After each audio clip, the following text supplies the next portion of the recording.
नमस्कार बच्चों, कैसे हैं आप सब। आज मैं फिर आपके लिए क्लास 10th का साइंस का एक और बेहतरीन चैप्टर लेके आया हूं, चैप्टर 7 कंट्रोल एंड कोऑर्डिनेशन। इस टॉपिक के अंदर, इस चैप्टर के अंदर एनसीईआरटी से जितने भी टॉपिक पर क्वेश्चन बनाए जा सकते हैं उनको हमने एक नोट्स के फॉर्म में कन्वर्ट कर लिया है। तो वीडियो बनाने के 4 मेजर ऑब्जेक्टिव है। फर्स्ट, आपका 100% कंटेंट क्लियर करके देना, ताकि वीडियो पूरा देखने के बाद आपको किसी भी गाइड रिफ्रेशर की नीड ही ना हो। बिलीव मानिए, एनसीईआरटी में जितने भी क्वेश्चन बनाए जा सकते हैं हर टॉपिक पर, उन सबको इस नोट्स में इंक्लूड किया गया है। सेकेंड, आपका एक पॉइंट टू पॉइंट नोट्स तैयार करके देना, जो आपके 10th लेवल पे बहुत यूजफुल है। और अगर आप में से कोई कंपटीशन एग्जाम की तैयारी कर रहे हैं तो वहां भी ये नोट्स आपके बहुत ज्यादा काम आएगा। थर्ड, हम पूरे चैप्टर को एक सिस्टमैटिक तौर पर पढ़ेंगे, पॉइंट टू पॉइंट पढ़ेंगे, तो हमें साइंस रटने की नीड नहीं होगी, हम साइंस की खूबसूरती को समझ पाएंगे।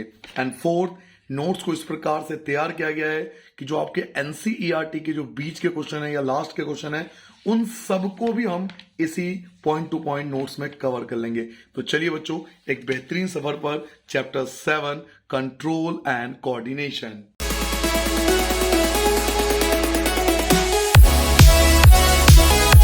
चलिए, तो यहां से स्टार्ट करते हैं अपना ये बेहतरीन चैप्टर। और फर्स्ट टॉपिक है stimuli. What is stimuli? Stimuli क्या होता है साइंस के अंदर? तो याद रखिए, स्टिमुली का मतलब होता है रिस्पॉन्स। जो प्लांट या एनिमल रिस्पॉन्स करते हैं उनको स्टिमुली बोला जाता है। फॉर एग्जाम्पल, अगर आप किसी गर्म चीज को, हॉट ऑब्जेक्ट को टच करते हो तो आपका हाथ जो है वो अपने आप पीछे हो जाता है, तो उसे साइंस में स्टिमुली बोला जाता है। जो आपका रिस्पॉन्स है उसे स्टिमुली नाम दिया जाता है। Change in the environment to which the organism respond. जब एनवायरमेंट के अंदर कोई चेंज होगा जिसके प्रति कोई ऑर्गेनिज्म रिस्पॉन्ड करता है एंड रिएक्ट करता है। चेंज इन द एनवायरमेंट, अगर एनवायरमेंट में कोई बदलाव होता है, to which the organism respond and react, और ऑर्गेनिज्म उसके प्रति रिस्पॉन्ड एंड रिएक्ट करता है, और कॉल स्टिमुली, इसे स्टिमुली बोला जाता है। Both plants and animal response to stimuli. अब प्लांट्स भी और एनिमल भी दोनों ही स्टिमुली के प्रति रिस्पॉन्स करते हैं, but in a different manner. लेकिन दोनों का रिस्पॉन्ड करने का जो तरीका है वो बिल्कुल अलग अलग है। तो फर्स्ट टॉपिक हमने जाना स्टिमुली। स्टिमुली का मतलब मैंने आपको बताया, रिस्पॉन्ड एंड रिएक्ट। जो हम रिस्पॉन्ड एंड रिएक्ट करते हैं उसको स्टिमुली बोला जाता है। और प्लांट्स और एनिमल दोनों ही स्टिमुली के प्रति रिस्पॉन्स करते हैं, बट अलग अलग तरीकों से। वापस टॉपिक पे आते हैं, जो हमारा चैप्टर था, main topic control and coordination. यहां से आपका मेन टॉपिक स्टार्ट होता है। देखिए, कंट्रोल एंड कोऑर्डिनेशन जो हमारी बॉडी में होती है वो बेसिकली 2 मेन सिस्टम के द्वारा कंट्रोल होता है। मीन्स हमारे बॉडी के अंदर 2 मेन सिस्टम पाया जाता है। एक को बोलते हैं नर्वस सिस्टम, एक होता है एंडोक्राइन सिस्टम। तो 2 मेजर टाइप के सिस्टम हमारी बॉडी में पाया जाता है। एक को बोला जाता है नर्वस सिस्टम, एक को बोला जाता है एंडोक्राइन सिस्टम। अब ये नर्वस सिस्टम क्या होता है और एंडोक्राइन सिस्टम क्या होता है, यही इस चैप्टर के अंदर है। तो पहले हम जानेंगे नर्वस सिस्टम के बारे में, आधा चैप्टर ये होगा। फिर हम जानेंगे एंडोक्राइन सिस्टम। इट मीन्स हमारे बॉडी के अंदर जो कंट्रोल एंड कोऑर्डिनेशन हो पाता है वो ये 2 सिस्टम के द्वारा हो पाता है, नर्वस सिस्टम और एंडोक्राइन सिस्टम। नाउ आपसे क्वेश्चन पूछा जाता है कि बॉडी को कंट्रोल एंड कोऑर्डिनेट करता कौन है। फॉर एग्जांपल, अगर मैंने इस हाइलाइटर को पकड़ रखा है तो यहां पर दोनों चीज काम कर रहा है कि मैंने इस हाइलाइटर को कंट्रोल कर रखा है और फिंगर द्वारा कोऑर्डिनेट है। देखिए, फिंगर जो है इसको कोऑर्डिनेट करके इसको पकड़ रखा है। तो बॉडी को कंट्रोल एंड कोऑर्डिनेट करता कौन है? Control and coordination are provided by nervous and muscular tissue. 2 tissue मिलकर हमारे बॉडी को कंट्रोल एंड कोऑर्डिनेट करते हैं। एक को बोला जाता है नर्वस टिश्यू, एक को बोला जाता है मस्कुलर टिश्यू। आपको याद होगा, एनिमल के अंदर 4 टाइप के टिश्यू होते हैं, जो हमने क्लास 9 में पढ़ा था। तो बेसिकली कंट्रोल एंड कोऑर्डिनेट जो करता है वो नर्वस टिश्यू करता है और मस्कुलर टिश्यू करता है। अब मस्कुलर टिश्यू के बारे में हम डिटेल में जान चुके हैं क्लास 9 के बारे में, बट यहां पर मस्कुलर टिश्यू डिटेल में नहीं होगा। मस्कुलर टिश्यू के बारे में कोई बात नहीं होगी, यहां पर हम नर्वस टिश्यू के बारे में बात करेंगे। और नर्वस टिश्यू जो बनता है वो एक सेल से बनता है जिसको न्यूरॉन बोला जाता है, जिसके शेप के बारे में भी हम जानकारी लेंगे इसी चैप्टर में। तो अगर आपसे पूछा जाता है न्यूरॉन्स क्या होता है, न्यूरॉन होता क्या है, न्यूरॉन की डेफिनेशन आप क्या दोगे और न्यूरॉन का फंक्शन क्या है, आखिर ये हमारी बॉडी में करता क्या है, तो आप बताओगे neuron nervous tissue is made up of an organize network. जो हमारा नर्वस टिश्यू होता है वो बनता है एक ऑर्गेनाइज नेटवर्क से। अब ये ऑर्गेनाइज नेटवर्क किससे बनता है, तो ये नर्व सेल से बनता है। इस नर्व सेल को ही न्यूरॉन कहा जाता है। सिंपल लैंग्वेज में जो आपका नर्वस टिश्यू है, जो एनिमल्स का, हम सबका जो नर्वस टिश्यू है वो नर्व सेल से बनता है और इस नर्व सेल को ही न्यूरॉन नाम दिया गया है एंड इज स्पेशलाइज्ड फॉर। अब ये करता क्या है न्यूरॉन, तो ये स्पेशलाइज्ड होता है फॉर कंडक्टिंग इंफॉर्मेशन। ये इंफॉर्मेशन को कंडक्ट करता है by electrical impulse. Electrical impulse पैदा करके, विद्युत आवेग उत्पन्न करके, हमारे सेल के अंदर इलेक्ट्रिक इंपल्स को जनरेट करके ये इंफॉर्मेशन को कंडक्ट करता है from one part of the body to the another part. Body के एक पार्ट से दूसरे पार्ट तक इंफॉर्मेशन को पहुंचाता है। कौन, न्यूरॉन। देखिए मैंने अभी आपको बताया कि आपकी बॉडी को कंट्रोल एंड कोऑर्डिनेट जो है वो दो टिश्यू मिलकर करते हैं। एक होता है नर्वस टिश्यू, एक होता है मस्कुलर टिश्यू। तो मस्कुलर टिश्यू के बारे में हम जान चुके हैं, आपको याद होगा मस्कुलर टिश्यू मस्कल फाइबर से बनता है। ये 3 टाइप के होते हैं, स्ट्रेटेड, अनस्ट्रेटेड, कार्डियक। तो हम 9th में पढ़ चुके हैं। यहां पर हम केवल नर्वस टिश्यू के बारे में पढ़ेंगे। और जो हमारा नर्वस टिश्यू होता है वो बनता है न्यूरॉन से। तो अगर आपके बारे में, यदि एग्जाम के बारे में अगर ये पूछा जाता है कि भाई न्यूरॉन क्या है, तो आप बताओगे कि जो हम सबका नर्वस टिश्यू होता है वो बनता है एक ऑर्गेनाइज नेटवर्क से, और वो नेटवर्क जो होता है वो नर्व सेल का होता है। उसी नर्व सेल को न्यूरॉन कहते हैं। इसका फंक्शन क्या है, ये स्पेशलाइज होता है इंफॉर्मेशन को कंडक्ट करने में। कैसे इंफॉर्मेशन को कंडक्ट करता है, तो इलेक्ट्रिक इंपल्स जनरेट करके। ये इलेक्ट्रिक इंपल्स को जनरेट करके एक पार्ट से दूसरे पार्ट तक इंफॉर्मेशन को पहुंचाता है। अब इसमें इसकी मदद करता है रिसेप्टर्स। अब ये छोटा सा टॉपिक आपके बुक में दिया हुआ है कि रिसेप्टर्स क्या होता है, रिसेप्टर्स किसे बोला जाता है। तो रिसेप्टर जो होते हैं आर स्पेशलाइज्ड टिप्स। ये स्पेशलाइज्ड टिप्स होता है of some nerve cell. Nerve cell का जो स्पेशलाइज्ड टिप्स होता है दैट डिटेक्ट, जो डिटेक्ट कर सकता है द इंफॉर्मेशन, इंफॉर्मेशन को डिटेक्ट कर सकता है, जो इंफॉर्मेशन को रिसीव कर सकता है। एक्चुअली में रिसेप्टर अगर पूछा जाता है एग्जाम में तो आप बताओगे ये जो रिसेप्टर्स होते हैं ये स्पेशलाइज्ड टिप्स होते हैं। सम नर्व सेल, नर्व सेल के जो आपने पढ़ा था न्यूरॉन, तो न्यूरॉन का जो टिप होता है, न्यूरॉन का जो सबसे आगे का हिस्सा होता है, किसी भी नर्व सेल का जो टिप होता है जो डिटेक्ट कर सकता है इंफॉर्मेशन को रिसीव कर सकता है फ्रॉम द एनवायरमेंट, एनवायरमेंट से, उसे रिसेप्टर बोला जाता है। अगर मैं एग्जांपल दूं तो आप ऐसा समझिए कि मान लीजिए इस बोतल के अंदर गर्म पानी है, ठीक है, और मैं इसको टच करता हूं तो मेरे जो रिसेप्टर्स होंगे, जो मेरे सेंस ऑर्गन के रिसेप्टर्स होंगे वो तुरंत पीछे हो जाएंगे, क्योंकि रिसेप्टर जो होता है वो डिटेक्ट करता है इंफॉर्मेशन को। तो अगर आपसे पूछा जाए रिसेप्टर क्या है, तो ये स्पेशलाइज्ड टिप्स होते हैं नर्व सेल के, और ये डिटेक्ट करता है इंफॉर्मेशन को एनवायरमेंट से। These receptors are located in our sense organ. जो हमारे सेंस ऑर्गन है उन सब में रिसेप्टर पाया जाता है, चाहे वो आईज की बात करो, चाहे आप स्किन की बात करो, जो 5 हमारे सेंस ऑर्गन है उन सब में रिसेप्टर्स पाया जाता है। टंग की बात करो तो जो टंग का रिसेप्टर है वो टेस्ट के लिए काम करेगा, वो टेस्ट लेगा कि कोई चीज नमकीन है, सॉल्टी है, या उसमें चीनी है, या उसमें मिर्च है। तो रिसेप्टर्स का काम है इंफॉर्मेशन को रिसीव करना। जो स्किन का रिसेप्टर होगा वो ये डिटेक्ट करेगा कि कोई चीज हॉट है या कोल्ड है या नॉर्मल है, ये स्किन का डिटेक्टर होगा। ऐसे ही जो नोज का डिटेक्टर होगा, रिसेप्टर्स होगा, वो ये डिटेक्ट करेगा कि स्मेल किस चीज की आ रही है।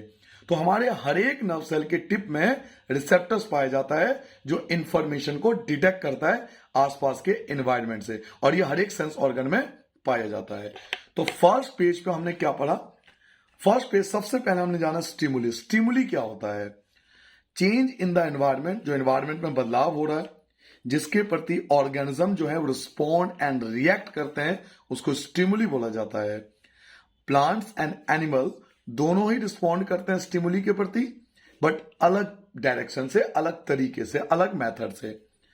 दो मेजर सिस्टम है हमारी बॉडी में जो काम करता है कंट्रोल एंड कोऑर्डिनेशन के लिए, नर्वस सिस्टम और एंडोक्राइन सिस्टम। और यही हमारा चैप्टर है, इन्हीं दोनों के बारे में हमें पढ़ना है। पहले नर्वस सिस्टम पढ़ेंगे, फिर एंडोक्राइन सिस्टम पढ़ेंगे। आपकी बॉडी को, एनिमल की बॉडी को कंट्रोल एंड कोऑर्डिनेट कौन करता है? तो हमारी बॉडी को कंट्रोल एंड कोऑर्डिनेट करता है नर्वस टिश्यू और मस्कुलर टिश्यू। नर्वस टिश्यू किससे बना है? तो नर्वस टिश्यू न्यूरॉन से बना है। नर्वस टिश्यू एक स्पेशलाइज ऑर्गेनाइज नेटवर्क है जिसको नर्व सेल बोलते हैं, और इस नर्व सेल को ही न्यूरॉन नाम दिया गया है। न्यूरॉन करता क्या हमारी बॉडी में? तो ये स्पेशलाइज होता है इंफॉर्मेशन को कंडक्ट करने में इलेक्ट्रिक इंपल्स द्वारा एक पार्ट से दूसरे पार्ट तक। रिसेप्टर्स क्या होता है? तो हर एक नर्व सेल का जो टिप होता है, जो इंफॉर्मेशन को डिटेक्ट कर सकता है एनवायरमेंट से। हर एक नर्व सेल का जो टिप होता है जो डिटेक्ट कर सकता है इंफॉर्मेशन को एनवायरमेंट से, इन्हें रिसेप्टर्स बोलते हैं। और हर एक जो हमारे पांचों सेंस ऑर्गन है उन सब में रिसेप्टर्स पाए जाते हैं। मैंने आपको बताया टंग का जो रिसेप्टर होगा वो टेस्ट को डिटेक्ट करेगा, नोज का जो रिसेप्टर्स होगा वो स्मेल को डिटेक्ट करेगा, स्किन का जो रिसेप्टर होगा वो कोल्ड, कूल, हॉट, इन सब को डिटेक्ट करेगा। तो ये हमने फर्स्ट पेज पे जाना। सेकेंड पेज में आपके लिए ले आता हूं जिसमें सबसे पहले हम न्यूरॉन के शेप के बारे में जानेंगे। इसके डायग्राम की प्रैक्टिस कर लेना, बहुत ज्यादा एग्जाम में आता है।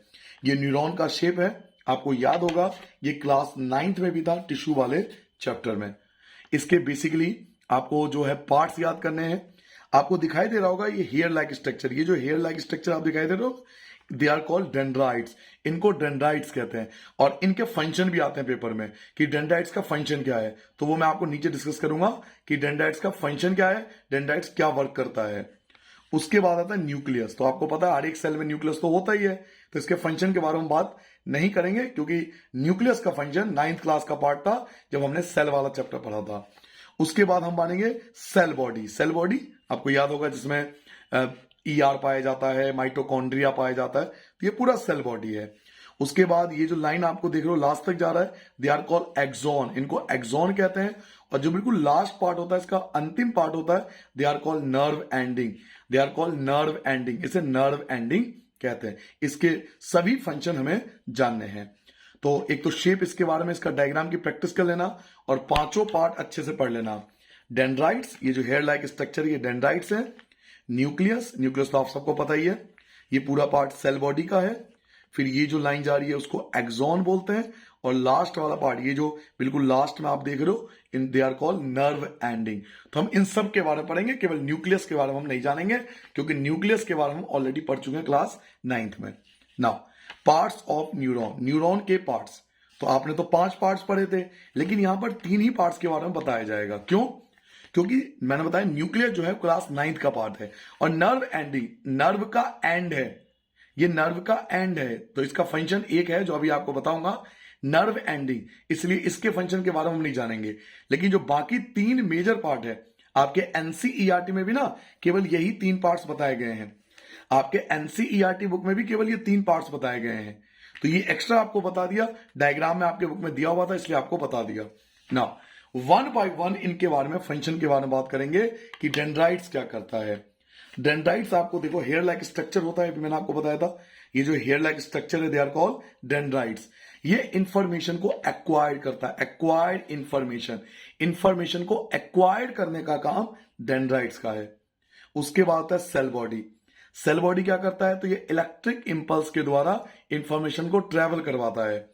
एक्वायर्ड इंफॉर्मेशन यानी जो इंफॉर्मेशन रिसीव हुई है, travel as an electrical impulse, वो इलेक्ट्रिकल इंपल्स के फॉर्म में ट्रेवल करता है सेल बॉडी के अंदर।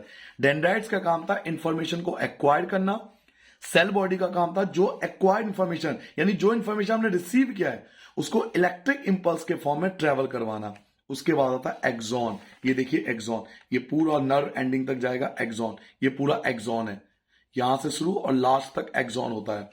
ये लॉन्गेस्ट फाइबर होता है किसी भी सेल बॉडी का, आपने देख ही लिया, लॉन्गेस्ट पार्ट होता है नर्व सेल का, लॉन्गेस्ट फाइबर होता है सेल बॉडी का, उसको एक्सॉन बोला जाता है। It transmit the electric impulse, ये इलेक्ट्रिक इंपल्स को ट्रांसमिट करता है फ्रॉम सेल बॉडी से to the dendrites of next neuron, यानी ये क्या करता है कि इंफॉर्मेशन को एक न्यूरॉन से दूसरे न्यूरॉन पे ट्रांसफर करने में मदद करता है। यानी ये पूरे इलेक्ट्रिक इंपल्स को यहां तक ले आया, उसके बाद यहां से इंफॉर्मेशन अगले डेंड्राइट्स यानी अगले न्यूरॉन का जो डेंड्राइट्स है उसके पास इंफॉर्मेशन भेजेगा एक्सॉन। 3 मेजर पार्ट मैंने आपको बताया। फर्स्ट मैंने आपको डेंड्राइट्स बताया, ये इंफॉर्मेशन को एक्वायर करता है। सेल बॉडी जो इंफॉर्मेशन एक्वायर्ड हो चुका है उसको ट्रेवल कराता है इलेक्ट्रिक इंपल्स के फॉर्म में, एक्सॉन। ये लॉन्गेस्ट फाइबर होता है सेल बॉडी का जिसको एक्सॉन बोला जाता है। ये ट्रांसमिट करता है इलेक्ट्रिक इंपल्स को एक सेल से डेंड्राइट्स, ये डेंड्राइट्स है बच्चों, डेंड्राइट्स ऑफ नेक्स्ट न्यूरॉन, यानी अगले न्यूरॉन। यहां तक तो इंफॉर्मेशन पहुंच गई। अब इस न्यूरॉन से अगले न्यूरॉन का जो डेंड्राइट्स होगा, इस न्यूरॉन से जो अगले न्यूरॉन का डेंड्राइट्स होगा, उस इंफॉर्मेशन को ट्रांसमिट करने का काम एक्सॉन का है। इंफॉर्मेशन को एक्वायर करना, उस इंफॉर्मेशन को इलेक्ट्रिक फॉर्म में कन्वर्ट करना, उस इलेक्ट्रिक फॉर्म के द्वारा आगे बढ़ना और उसको अगले न्यूरॉन के डेंड्राइट तक पहुंचाने का काम एक्सॉन का है। नेक्स्ट टॉपिक आता है साइनैप्स या सिनैप्स। सिनैप्स क्या होता है या साइनैप्स क्या होता है? देखिए होता क्या है बच्चों कि हमारे 2 न्यूरॉन, जैसे अब ये नर्व एंडिंग यहां हो गया, उसके बाद यहां से ना अगला न्यूरॉन स्टार्ट होगा, तो 2 न्यूरॉन के बीच ना हल्का सा गैप होता है, थोड़ा सा गैप होता है। 2 न्यूरॉन के बीच में थोड़ा सा गैप होता है, उस गैप को ही सिनैप्स नाम दिया गया है। It is the gap between the nerve ending, ये गैप होता है नर्व एंडिंग का ऑफ द वन न्यूरॉन, एक न्यूरॉन का nerve ending, and dendrite of the next neuron, और अगले न्यूरॉन का डेंड्राइट्स, उनके बीच का जो गैप है। देखिए ये नर्व एंडिंग है, ये तो नर्व एंडिंग है, खत्म हो गया न्यूरॉन यहां पर। अब ये अगले न्यूरॉन का जो डेंड्राइट्स है वो शुरू हो गया, जैसे यहां पे शुरू हुआ था। तो नर्व एंडिंग और डेंड्राइट्स के बीच का जो गैप होगा, एक नर्व सेल का नर्व एंडिंग और दूसरे न्यूरॉन का जो डेंड्राइट्स होगा, उनके बीच का जो गैप होगा बच्चों, दे आर कॉल्ड सिनैप्स, उनको सिनैप्स कहते हैं। It is the gap between, ये गैप होता है नर्व एंडिंग एक न्यूरॉन का and dendrites of the next neuron, और अगले न्यूरॉन का डेंड्राइट, उनके बीच का जो गैप होता है, दे आर कॉल्ड सिनैप्स। अब ये वाला पार्ट जो है बहुत ज्यादा एग्जाम में आपके आता है। यहीं पर हेयर यानी नर्व एंडिंग के पास electric signal is converted into chemical signal. ध्यान रखना, ये जो नर्व एंडिंग आपने पढ़ा यहां पर, यहीं पर इलेक्ट्रिक सिग्नल कन्वर्ट हो जाता है केमिकल सिग्नल में। The electric signal converted into chemical signal for onward transmission. Electric signal बच्चों कन्वर्ट हो जाता है केमिकल सिग्नल में, ताकि ये जो इंफॉर्मेशन है वो आगे ट्रांसमिट किया जा सके। तो नर्व एंडिंग और अगले सेल का जो डेंड्राइट्स है, यहीं पर इलेक्ट्रिक सिग्नल कन्वर्ट हो जाता है केमिकल सिग्नल के फॉर्म में। तो ये बहुत ज्यादा एग्जाम में आता है सेकंड पार्ट। ठीक है, सिनैप्स समझ में आ गया। एक सेल और दूसरे सेल, जो 2 नर्व सेल होंगे, उनके बीच का गैप सिनैप्स होता है, और यहीं पर इलेक्ट्रिक सिग्नल कन्वर्ट होता है केमिकल सिग्नल में, ताकि वो इंफॉर्मेशन आगे जा सके। नेक्स्ट टॉपिक है what is reflex action. Reflex action क्या होता है? देखिए मैंने आंसर जो आपको बताया, ये सारे answer as per the marking scheme है, ताकि आपके मार्क्स ना कटे कहीं भी, सिंगल भी। तो बिल्कुल मार्किंग स्कीम के अकॉर्डिंग आपको बता रहा हूं, ये आंसर लिखोगे तो आपके नंबर कभी कट ही नहीं सकते। रिफ्लेक्स एक्शन क्या होता है? Reflex action is quick, sudden and immediate response. कई बार ऐसा होता है कि हमें बहुत क्विक सडन रिस्पॉन्स करना पड़ता है। जैसे मान लो कोई आपने हॉट ऑब्जेक्ट को छुआ, तो आपको हाथ एकदम पीछे करना पड़ेगा। तो ऐसा क्विक, सडन और इमीडिएट रिस्पॉन्स जो होगा बॉडी का किसी स्टिमुलस के प्रति, reflex action is quick, sudden, immediate response. Reflex action वो एक्शन होता है जो क्विक हो, सडन हो और इमीडिएट रिस्पॉन्स हो बॉडी का टू अ स्टिमुलस, किसी स्टिमुलस का। नी jerk with withdrawal of hand on touching. आप क्या करोगे? जैसे ही आप किसी हॉट ऑब्जेक्ट को छुओगे ना, जैसे ही आप किसी हॉट ऑब्जेक्ट, ये एग्जांपल है, जैसे आप किसी हॉट ऑब्जेक्ट को छुओगे ना, तो विड्रॉल ऑफ हैंड, आपका हाथ पीछे हो जाएगा, टच करते ही आपका हाथ पीछे हो जाएगा। तो ये रिफ्लेक्स एक्शन का एक बेहतरीन एग्जांपल है। ठीक है, रिफ्लेक्स एक्शन क्या होता है? जो क्विक हो, सडन हो, इमीडिएट हो किसी स्टिमुलस के प्रति। जैसे हम किसी हॉट ऑब्जेक्ट को टच करते हैं तो हमारा हाथ जो है विड्रॉल हो जाता है, पीछे हो जाता है। तो ये रिफ्लेक्स एक्शन का बेहतरीन एग्जांपल है। ये पेज खत्म हो गया, जल्दी से रिवाइज कर लेते हैं। इस पेज पे क्या पढ़ा? हमने पढ़ा न्यूरॉन के 5 part, dendrites, nucleus, cell body, axon, nerve ending, और डायग्राम पढ़ लेना। बट ये फंक्शन हम 3 ही पढ़ेंगे, डेंड्राइट्स के बारे में, सेल बॉडी के बारे में, एक्सॉन के बारे में, क्योंकि नर्व एंडिंग जो है वो सिनेप्स का पार्ट हो जाएगा। अब आते हैं डेंड्राइट। डेंड्राइट्स क्या करता है? एक्वायर्ड इंफॉर्मेशन को एक्वायर करता है। सेल बॉडी क्या करता है? तो वो जो इंफॉर्मेशन एक्वायर्ड हुआ है उसको ट्रेवल करवाता है इलेक्ट्रिक इंपल्स के फॉर्म में। एक्सॉन लॉन्गेस्ट पार्ट होता है सेल बॉडी का, और ये ट्रांसमिट करता है इलेक्ट्रिक इंपल्स को एक सेल से dendrites of the next neuron, अगले न्यूरॉन के डेंड्राइट तक इंफॉर्मेशन को ट्रांसमिट करने का काम एक्सॉन का है। सिनेप्स क्या होता है? तो ये गैप होता है, एक नर्व एंडिंग, न्यूरॉन का नर्व एंडिंग और दूसरे न्यूरॉन का डेंड्राइट्स। तो नर्व एंडिंग और डेंड्राइट्स के बीच का जो गैप होगा दे आर कॉल्ड सिनेप्स। यहीं पर जो इलेक्ट्रिक सिग्नल जनरेट हुआ था वो कन्वर्ट हो जाता है केमिकल सिग्नल में ताकि वो ट्रांसमिट हो सके आगे। रिफ्लेक्स एक्शन क्या होता है? तो जो ऐसा एक्शन जो क्विक हो, सडन हो, इमीडिएट हो बॉडी का किसी स्टिमुलस के प्रति, उसे रिफ्लेक्स एक्शन कहते हैं। जैसे विड्रॉल ऑफ हैंड, हैंड को आप पीछे खींच दोगे ऑन टचिंग हॉट ऑब्जेक्ट, जैसे आप हॉट ऑब्जेक्ट को टच करोगे। तो ये एग्जांपल हो गया रिफ्लेक्स एक्शन का। ठीक है बच्चों, आगे बढ़ जाओ। नाउ अगला पेज आपके लिए लेके आता हूं मैं। पॉइंट नंबर 10 आते हैं। What is reflex arc? कि रिफ्लेक्स आर्क क्या होता है? डायग्राम के साथ आपको समझना है कि रिफ्लेक्स आर्क बोलते क्या है। द पाथवे, वो रास्ता, थ्रू विच नर्व इंपल्सेस पास, वह पाथवे, वह रास्ता, थ्रू विच, जिसके द्वारा जो नर्व इंपल्स है वो पास करता है during reflex action. Reflex action के दौरान, रिफ्लेक्स एक्शन जो क्विक वाला बताया था अभी आपको, रिफ्लेक्स एक्शन के दौरान जो रास्ता बनता है, पाथ बनता है, उन्हें रिफ्लेक्स आर्क बोला जाता है।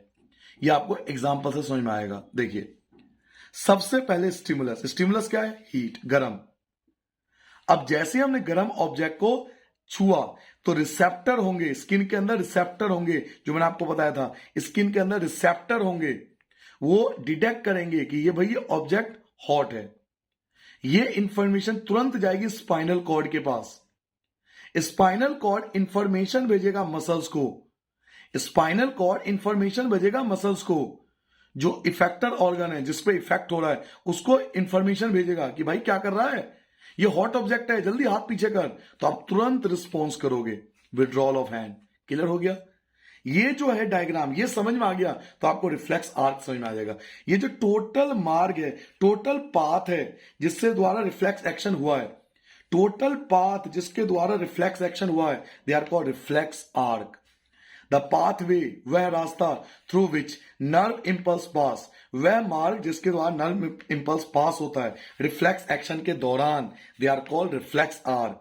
सबसे पहले स्टिमुलस। स्टिमुलस क्या है? हीट। आपने उसे टच किया तो स्किन के डिटेक्टर, जो स्किन के रिसेप्टर हैं, उसने डिटेक्ट किया कि ये हॉट ऑब्जेक्ट है। उसने इंफॉर्मेशन बताया स्पाइनल कॉर्ड को, स्पाइनल कॉर्ड ने ऑर्डर दिया इफेक्टेड ऑर्गन यानी मसल्स को, मसल ने तुरंत रिस्पॉन्स किया कि आपने हाथ विड्रॉल कर लिया, पीछे खींच लिया। तो इसे बोलते हैं रिफ्लेक्स आर्क। आगे बढ़ते हैं। Point number 11, human nervous system. Human nervous system को 2 कैटेगरी में बांटा जाता है। मैंने आपको बताया था 2 मेजर सिस्टम हमारी बॉडी में काम करता है। मैं आपको दिखा देता हूं, ये देखिए, 2 मेजर सिस्टम हमारी बॉडी में काम करता है, नर्वस सिस्टम और एंडोक्राइन सिस्टम। तो अभी हम सब कुछ नर्वस सिस्टम के बारे में जान रहे हैं। तो नर्वस सिस्टम को बेसिकली 2 कैटेगरी में बांटा जाता है। Central nervous system, there are 2 types of nervous system function in our body. हमारी बॉडी में नर्वस सिस्टम 2 प्रकार से काम करता है। First, central nervous system. Second, peripheral nervous system. Central nervous system short में इसको सीएनएस कहते हैं, पेरिफेरल नर्वस सिस्टम शॉर्ट में इसको पीएनएस कहते हैं। CNS for central nervous system, PNS for peripheral nervous system. अब सीएनएस के, सेंट्रल नर्वस सिस्टम के 2 पार्ट्स होते हैं, brain and spinal cord, brain and spinal cord.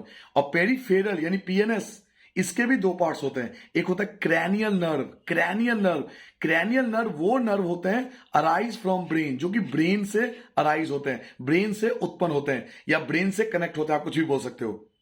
Cranial nerve, they are called cranial nerves. दूसरा होता है स्पाइनल नर्व्स। ये जो स्पाइनल नर्व होता है arise from the spinal cord, ये स्पाइनल कॉर्ड से अराइज होता है। यानी जो ब्रेन से निकलेगा they are called cranial nerves, जो स्पाइनल कॉर्ड से निकलेगा they are called spinal nerves. Clear हो गया? वापस आते हैं। नर्वस सिस्टम को दो कैटेगरी में बांटा जाता है। They are two parts of nervous system, central nervous system, peripheral nervous system. Central nervous system, CNS, peripheral nervous system, PNS. There are two parts of CNS, brain and spinal cord. There are two parts of PNS, cranial nerves, spinal nerve. जो brain से arise हो cranial nerve, जो spinal cord से arise हो spinal nerve. Now, human brain. अब brain पढ़ेंगे ये वाला part, human brain. It has three major part.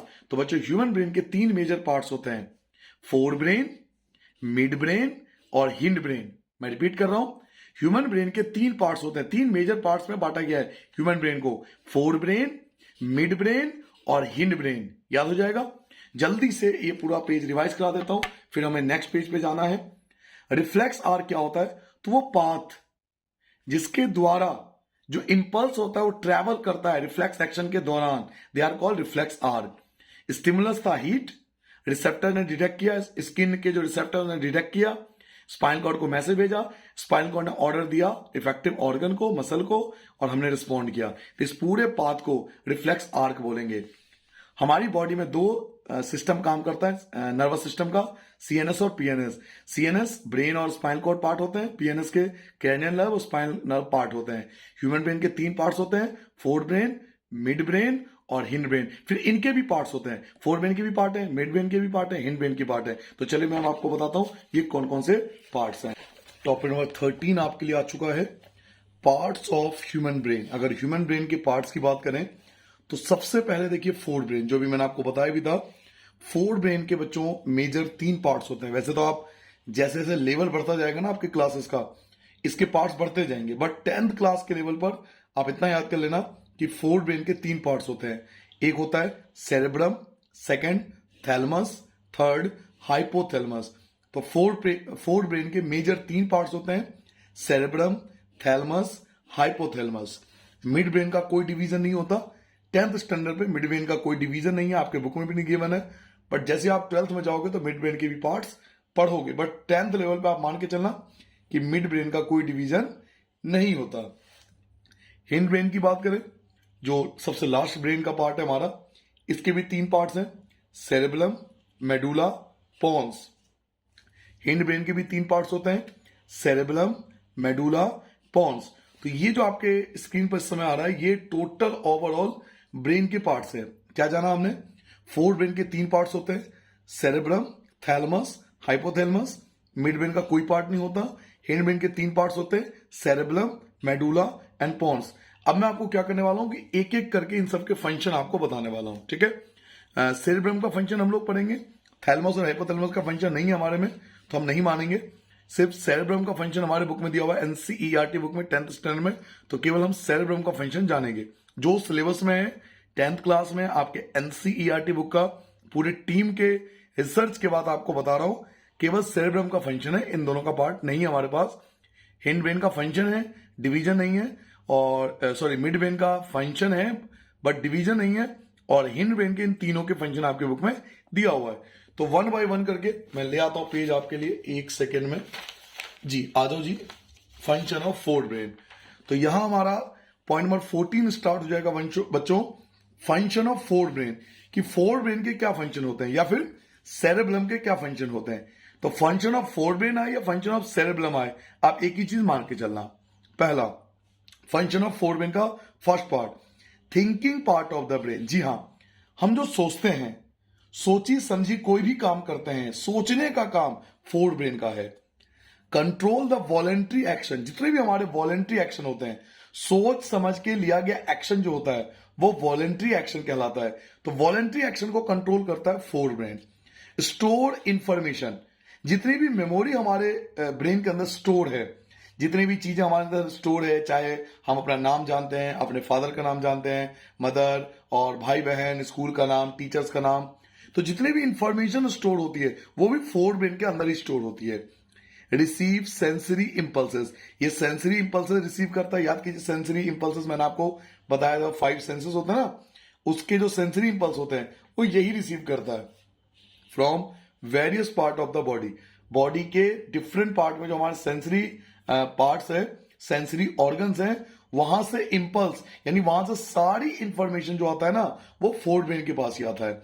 तो रिसीव सेंसरी इंपल्सेस, ये सेंसरी इंपल्स को रिसीव करता है from various part of the body, body के डिफरेंट पार्ट से, एंड इंटीग्रेट, और उनको इंटीग्रेट करता है कि हमने क्या महसूस किया है। जैसे मैंने कोई गर्म हॉट ऑब्जेक्ट को टच किया तो ये रिसीव करेगा कि आपने जो टच किया वो ऑब्जेक्ट हॉट है, तो ये इंफॉर्मेशन को इंटीग्रेट करता है, जोड़ने का भी काम करता है। सेंट्रल एसोसिएटेड विद हंगर, अब आपको भूख लगती है तो ये जो पार्ट है ना ये हंगर से भी रिलेटेड है। आपको भूख भी फोर ब्रेन की वजह से ही लगती है। आपको पता कैसे चलता है कि आपको भूख लग गई? ये सोचने वाली बात है ना, हमें हमारी बॉडी को पता कैसे लगे कि मुझे बहुत तेज भूख लगी हुई है? तो फोर ब्रेन ही आपको बताता है कि आपको भूख लगी है। तो these are the function of the fore brain और these are the function of cerebrum. एक ही बात है, दोनों में से कोई भी चीज पूछे तो आप यही फंक्शन लिखोगे। क्या क्या फंक्शन मैंने आपको बताया? ये थिंकिंग पार्ट है, ये वॉलंटरी एक्शन को कंट्रोल करता है, मेमोरी को स्टोर करता है, सेंसरी इंपल्सेस को रिसीव करता है और हंगर से रिलेटेड है। तो ये फोर ब्रेन का फंक्शन है। फंक्शन ऑफ मिड ब्रेन, अगर मिड ब्रेन की फंक्शन की बात करें तो ये इनवॉलंटरी एक्शन को कंट्रोल करता है। इनवॉलंटरी एक्शन जो हमारे सोची समझी नहीं होती, जो हमारे विल्स के अकॉर्डिंग नहीं होता, तो ये कुछ जो मिड ब्रेन है कुछ इनवॉलंटरी एक्शन को कंट्रोल करता है। जैसे चेंज इन प्यूपिल साइज, अब आपके जो आईज में प्यूपिल है, हम चैप्टर 11 में जानेंगे इसके बारे में, प्यूपिल के बारे में। तो ये प्यूपिल साइज क्या होते हैं? हिंदी में पुतली बोलते हैं। इसका साइज बढ़ता है और घटता है लाइट के हिसाब से। तो प्यूपिल का जो साइज चेंज होता है ये भी मिड ब्रेन कंट्रोल करता है। रिफ्लेक्स मूवमेंट ऑफ हेड, नेक और ट्रंक, अगर हेड की बात करें, सर की बात करें, गर्दन की बात करें, तो हेड, नेक और ट्रंक, इससे रिलेटेड कोई भी हम रिफ्लेक्स एक्शन करते हैं। जैसे रिफ्लेक्स एक छोटा सा मैं आपको बताऊं कि आपकी तरफ बहुत तेजी से बॉल आ रहा है तो आप अपने हेड को बचाओगे, सबसे पहले अपने फेस को बचाओगे, है ना? तो हेड, नेक और ट्रंक, इससे रिलेटेड कोई भी अगर रिफ्लेक्स मूवमेंट हम लोग करते हैं तो वो मिड ब्रेन का काम है। यानी गर्दन के ऊपर, गर्दन के ऊपर, हेड मतलब सर, नेक मतलब गर्दन और ट्रंक मतलब धड़, तो हेड, नेक और ट्रंक के ऊपर जितने भी रिफ्लेक्स मूवमेंट हम लोग करते हैं वो मिड ब्रेन का काम होता है। अब बात करते हैं हिंड ब्रेन की। तो मैंने आपको बताया था हिंड ब्रेन के 3 पार्ट्स होते हैं। देखिए मैंने आपको बताया था क्या क्या था, सेरेब्रम, मेडुला और पोन्स। तो तीनों के अलग अलग फंक्शन याद करने हैं। सबसे पहले सेरेब्रम क्या करता है? Control posture and balance. अब ये बहुत जरूरी जानना है, ये हमारी बॉडी के पोस्चर को बैलेंस करता है। अब आपको पोस्चर क्या होता है, देखिए मैंने इस हाइलाइटर को होल्ड कर रखा है, तो ये भी एक बैलेंस करने वाली चीज है कि मैंने इसको बैलेंस कर रखा है। जो चीज हाईलाइट करना चाहूंगा वही हाईलाइट होगा। तो बैलेंस करना, पेन को उठाना, मान लीजिए आपका पेन नीचे गिर गया तो उस पेन को उठाओगे ना, तो पेन तभी उठा पाओगे ना जब आपकी बॉडी बैलेंस हो। आप साइकिल चला रहे हो तो साइकिल कब चला पाओगे? जब आपकी बॉडी बैलेंस होगी। आप सीधी लाइन में चलना चाह रहे हो तो सीधी लाइन में कब चलोगे? जब आपकी बॉडी बैलेंस होगी। तो हमारे पोस्चर को, बैठने के तरीकों को बैलेंस करता है सेरेब्रम। जैसे precision of voluntary action, picking up pen, जैसे हमने कोई पेन उठाया नीचे से, तो ये जो आपने पेन को उठाया है ये तभी उठाया जब आपकी बॉडी बैलेंस है। तो ये सेरेब्रम का काम होता है। सीधी लाइन में चलना, walking in straight line, cycling करना, पेन उठाना, तो ये सब चीजें जो होती है सेरेब्रम का काम है। बॉडी को बैलेंस करने का काम सेरेब्रम का है। मेडुला क्या करता है? तो ये कुछ इनवॉलेंट्री एक्शन को कंट्रोल करता है, जैसे कि ब्लड प्रेशर। हमारे बॉडी का जो ब्लड प्रेशर है, जो चैप्टर 6 में पढ़ा था, 80 से 120 के बीच में होता है। तो ब्लड प्रेशर को कंट्रोल करता है मेडुला। जो स्लाइवेशन आता है, स्लाइवा आता है हमारे मुंह में, लार आता है, उसको मेडुला कंट्रोल करता है। और वॉमिटिंग, उल्टी वगैरह जो आती है वो भी मेडुला द्वारा कंट्रोल किया जाता है। जहां तक पोन्स की बात करें तो ये इनवॉलेंट्री एक्शन को कंट्रोल करता है और एक ही इनवॉलेंट्री एक्शन को कंट्रोल करता है, रेगुलेशन ऑफ रेस्पिरेशन, रेस्पिरेशन को कंट्रोल करता है। पोन्स की बहुत अच्छी खासियत है, आप देखिए आप सो रहे हो, अब बहुत गहरी नींद में हो, लेकिन आप रेस्पिरेशन तो करते रहोगे ना, ब्रीथिंग आप करते रहोगे, आपकी बॉडी जो है वो एनर्जी को रिलीज करेगा, फूड को ब्रेक डाउन करेंगे, तो रेस्पिरेशन लगातार चलता रहता है। आप बेहोश हो तब भी आपका रेस्पिरेशन चलता रहेगा। कोई व्यक्ति कोमा में चला जाता है तब भी उसका रेस्पिरेशन चलता रहता है। तो पॉन्स लगातार काम करता रहता है, क्योंकि इसने काम करना बंद कर दिया तो व्यक्ति का बॉडी जो है वो डेड हो जाएगा। तो ये बच्चों ये हमारे फंक्शन हमने पढ़े 1 by 1। इसमें कुछ फंक्शन मैंने अपनी तरफ से ऐड किया है गूगल वगैरह पर सर्च करके।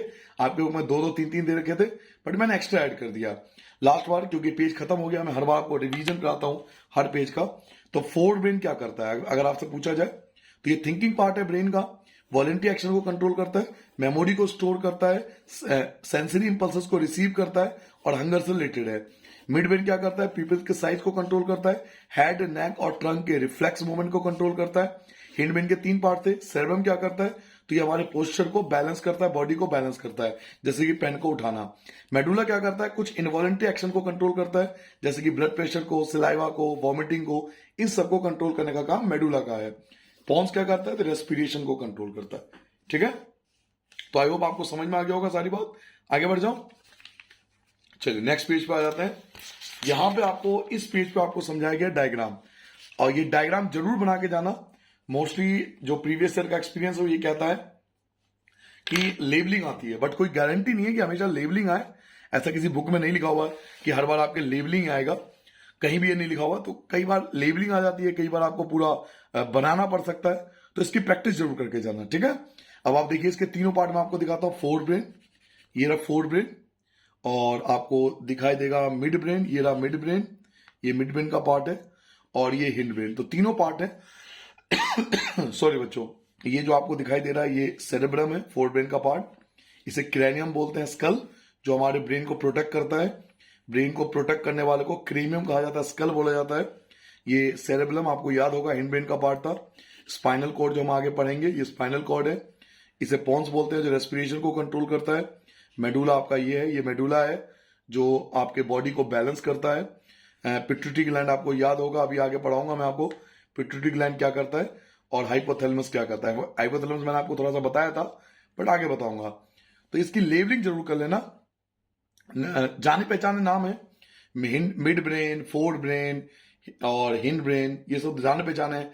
Medulla, cerebrum, spinal cord, pons, तो ये जाने पहचाने नाम है। हाइपोथैलेमस, पिट्यूटरी ग्लैंड, तो लेबलिंग जरूर करके जाना।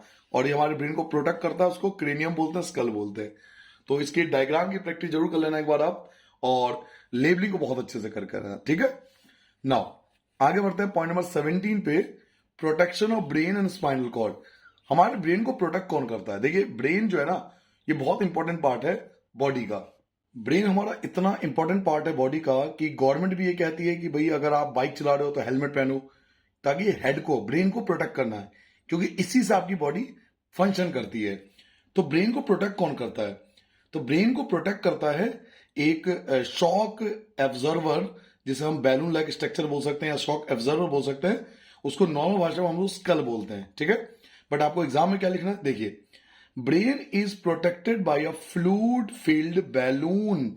जो ब्रेन है वो प्रोटेक्ट किया जाता है एक फ्लूइड फिल्ड बैलून द्वारा, which act as a shock observer, जो कि एक शॉक ऑब्जर्वर के रूप में काम करता है। आप कहोगे शॉक ऑब्जर्वर क्या होता है?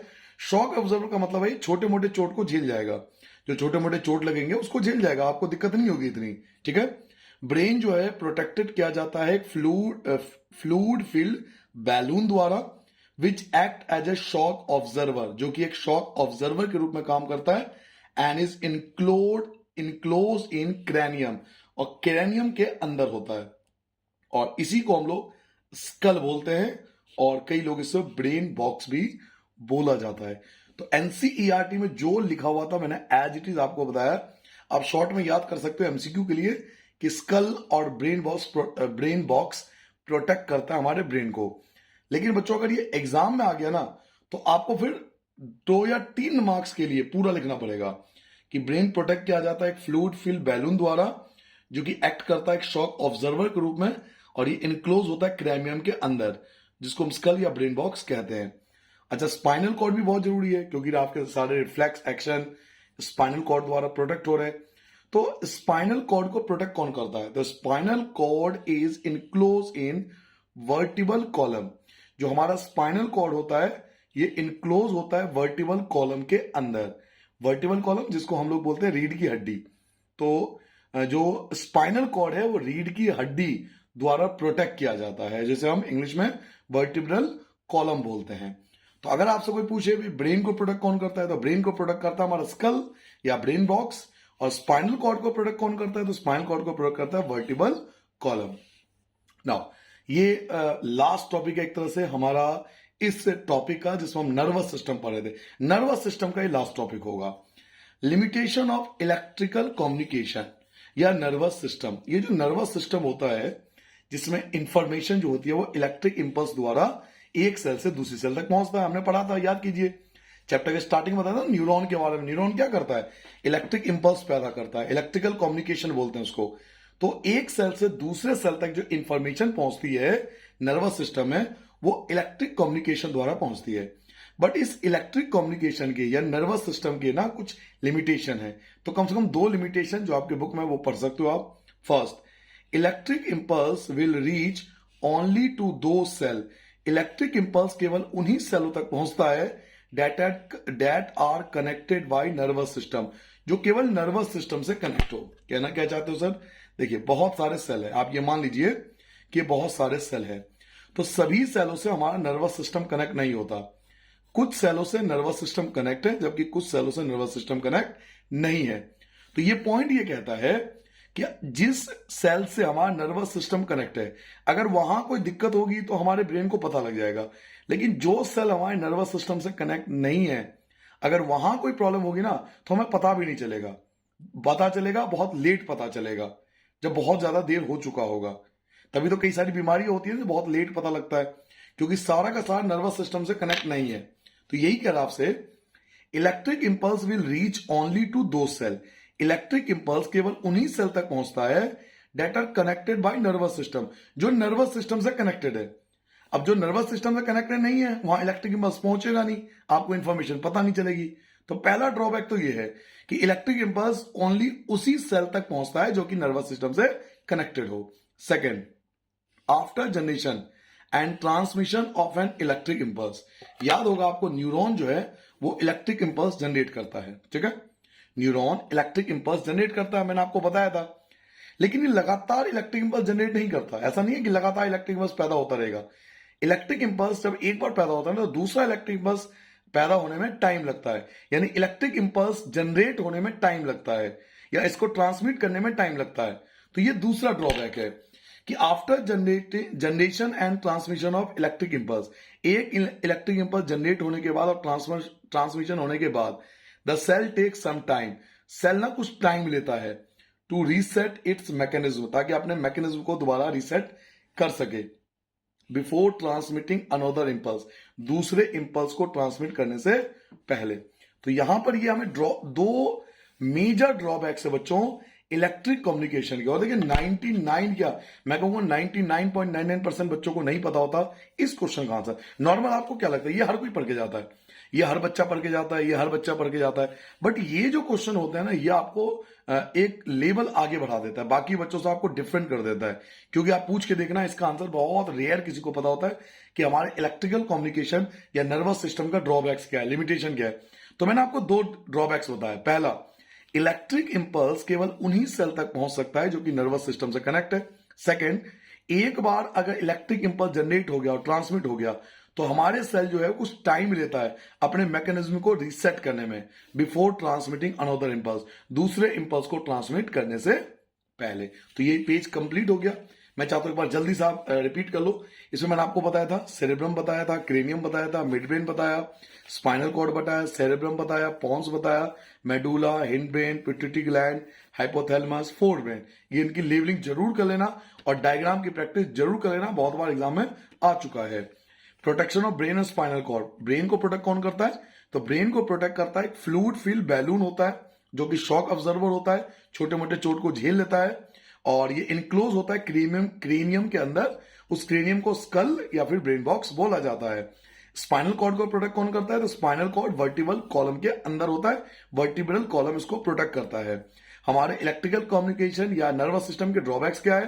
तो इलेक्ट्रिक इंपल्स केवल उन्हीं सेल तक पहुंचता है जो कि नर्वस सिस्टम से कनेक्ट हो, और एक बार अगर जनरेट हो गया इलेक्ट्रिक इंपल्स और ट्रांसमिट हो गया तो सेल कुछ टाइम लेता है अपने मैकेनिज्म को रीसेट करने में, अगर दूसरे जो इंपल्स पैदा करने में समय लगता है। तो एक इलेक्ट्रिक इंपल्स और दो इलेक्ट्रिक इंपल्स के बीच में काफी समय लगता है।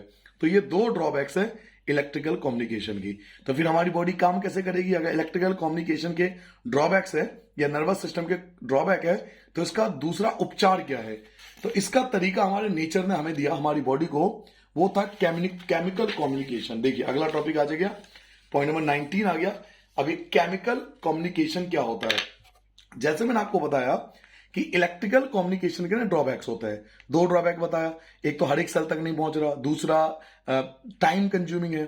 तो केमिकल कम्युनिकेशन हमारी बॉडी ने डेवलप किया है, नेचर ने हमें केमिकल कम्युनिकेशन दिया to overcome the limitation of electrical communication. Electrical communication की लिमिटेशन को ओवरकम करने के लिए, अर्थात इलेक्ट्रिकल कम्युनिकेशन की जो कमियां हैं उसको दूर करने के लिए नेचर ने हमें केमिकल कम्युनिकेशन दिया। अब आपको केमिकल कम्युनिकेशन क्या होता है तो हम आगे पढ़ेंगे हार्मोन्स के फॉर्म में। यही केमिकल कम्युनिकेशन जो होता है वो हार्मोन का नाम से दिया गया है। तो केमिकल कम्युनिकेशन क्या होता है? तो ये दिया गया है ताकि जो इलेक्ट्रिकल कम्युनिकेशन की लिमिटेशन थी उसको दूर कर सके। नाउ अगले टॉपिक पे आते हैं, मूवमेंट इन प्लांट। देखिए प्लांट में ना दो टाइप के मूवमेंट्स होते हैं। जैसे हम लोग मूव करते हैं ना, जैसे हाथ मूव कर रहा है मेरा, तो ऐसे ही प्लांट में बच्चों दो टाइप के मूवमेंट होते हैं। एक होता है इंडिपेंडेंट ऑफ ग्रोथ, एक होता है डिपेंडेंट ऑन ग्रोथ। ये चीज समझना थोड़ा भारी पड़ेगा आपको, दिक्कत है क्योंकि हार्ड टॉपिक है।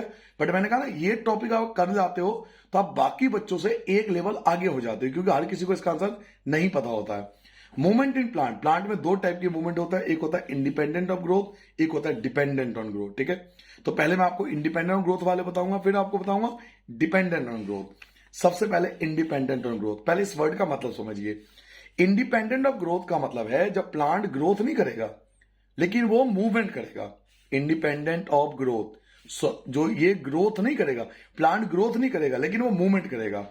एग्जांपल मैं आपको देता हूं, एक छुई मुई का पौधा होता है, टच मी नॉट प्लांट, आपको पता होगा।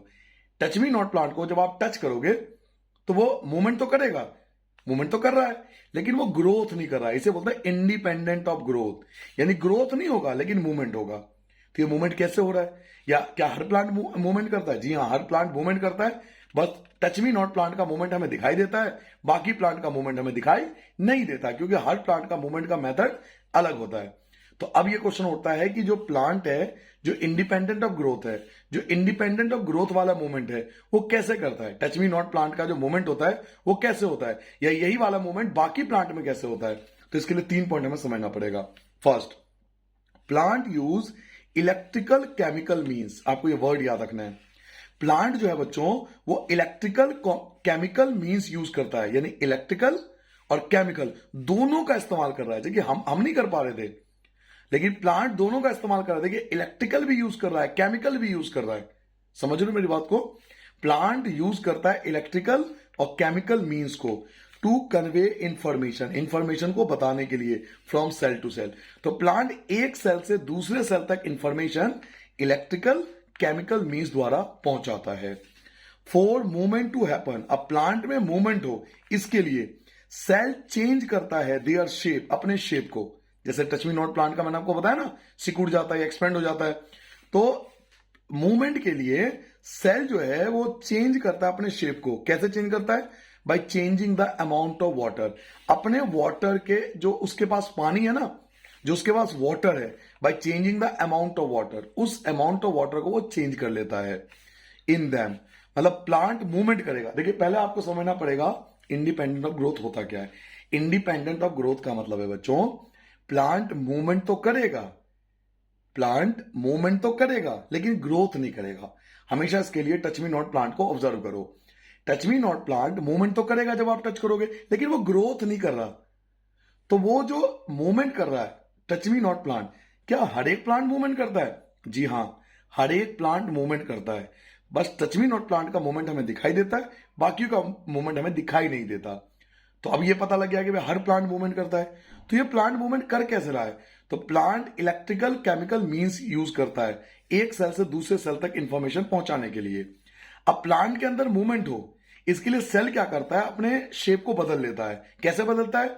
Changing the amount of water. जो उसके पास वाटर है ना, उस अमाउंट ऑफ वाटर में बदलाव करके रिजल्टिंग। अब इसका रिजल्ट क्या होता है, या तो स्वेलिंग हो जाती है, फूल जाता है, और श्रिंकिंग, या वो सिकुड़ जाता है सेल के। जो सेल है, जो सेल होगा ना प्लांट का, वो या तो स्वेल कर जाएगा या वो श्रिंक कर जाएगा। तो टच मी नॉट प्लांट को जैसे आप टच करोगे वो श्रिंक कर जाएगा, और थोड़ी देर बाद आप देखोगे वापस उसी पोजीशन में आ गया। तो ये जो है वो इंडिपेंडेंट ऑफ ग्रोथ का एग्जांपल है। जब प्लांट मूवमेंट तो कर रहा है लेकिन ग्रोथ नहीं कर रहा, तो इसे इंडिपेंडेंट ऑफ ग्रोथ बोलेंगे। एग्जाम्पल भी दिया गया है, dropping of leaves of touch me not plant, कि ड्रॉपिंग होगा, लीव्स पत्ते ड्रॉप्स हो जाएंगे टच मी नॉट प्लांट के ऑन टचिंग इट, जैसे आप उसे टच करोगे। जैसे आप टच मी नॉट प्लांट को टच करोगे, उसके जो लीव्स है वो ड्रॉप हो जाएंगे, सिकुड़ जाएंगे, श्रिंक हो जाएंगे। तो इनको बोला जाता है इंडिपेंडेंट ऑफ ग्रोथ। और कई बार इसको रिफ्लेक्स, जो हमारा एक्शन होता है ना बॉडी में एनिमल के, वैसा ही प्लांट का भी रिफ्लेक्स मूवमेंट इसे ही बोला जाता है। ये प्लांट का रिफ्लेक्स मूवमेंट है, लेकिन बस आपको मूव करता हुआ दिखाई नहीं देगा। बाकी प्लांट में, टच मी नॉट प्लांट में ये चीज आप देख सकते हो।